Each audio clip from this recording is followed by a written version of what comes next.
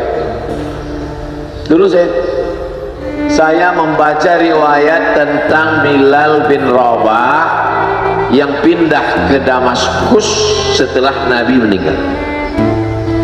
Saya tidak paham cerita itu. Kenapa? Bilal bin Rabah pindah ke Damaskus, tidak mau azan lagi. Gak mengerti saya kisah itu. Yang saya pahami, setelah Nabi meninggal, dia pindah ke Damaskus, azan di Damaskus, Suriah. Diminta oleh Abu Bakar supaya datang ke Madinah azan, gak mau. Diminta oleh Sayyidina Umar, Bilal datang ke Madinah azan, enggak. Sampai akhirnya datang Sayyidina Al-Husain. Kata Sayyidina Al-Husain, datanglah. Bilal datang Bilal dari Damaskus ke kota Madinah, dan dia azan dia tidak selesai. Kenapa tidak selesai? Karena dia merasakan kalau dia azan bahwa nanti yang jadi imam Rasulullah. Dan ternyata perasaan itu sama bagi orang Madinah. Orang Madinah mendengar suara itu dulu lama sekali, dulu 3-5 tahun yang lalu. Dan kalau sudah suara itu terdengar, pasti nanti imamnya adalah Rasulullah. Ramai mereka datang, luar biasa ini azan, kata mereka. Karena kalau sudah azan ini yang pasti nanti imamnya.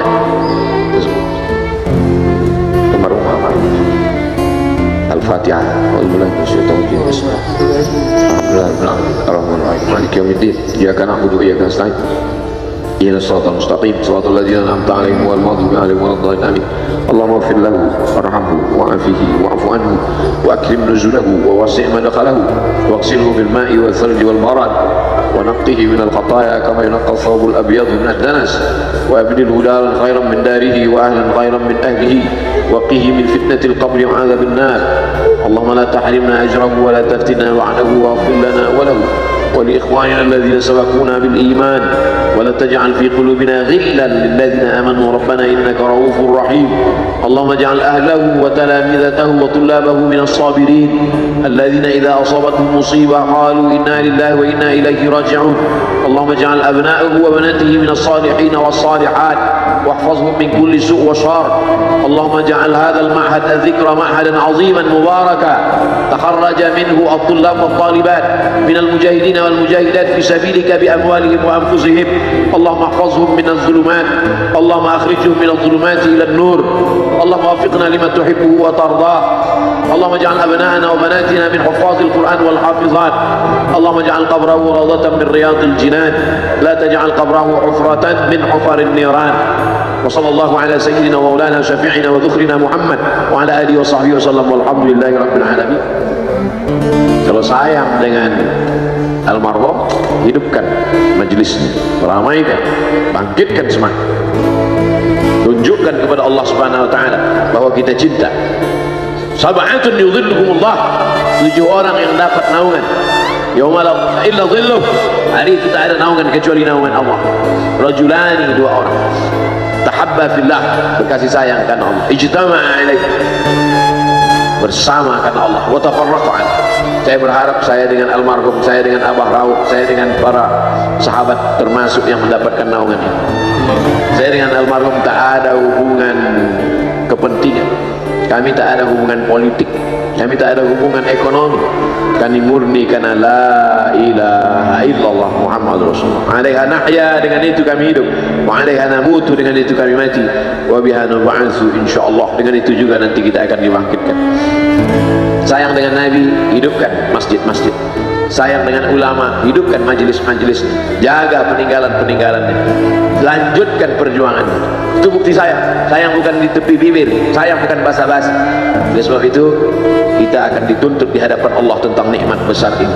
Mudah-mudahan kita lulus ujian dunia, ujian akhirat. Amin ya rabbal alamin. Terima kasih segala perhatian. Mohon maaf segala kesilapan dan kekhilafan. Jangan lupa salat sunat Isra 2 rakaat. Terima kasih. Wassalamualaikum warahmatullahi wabarakatuh.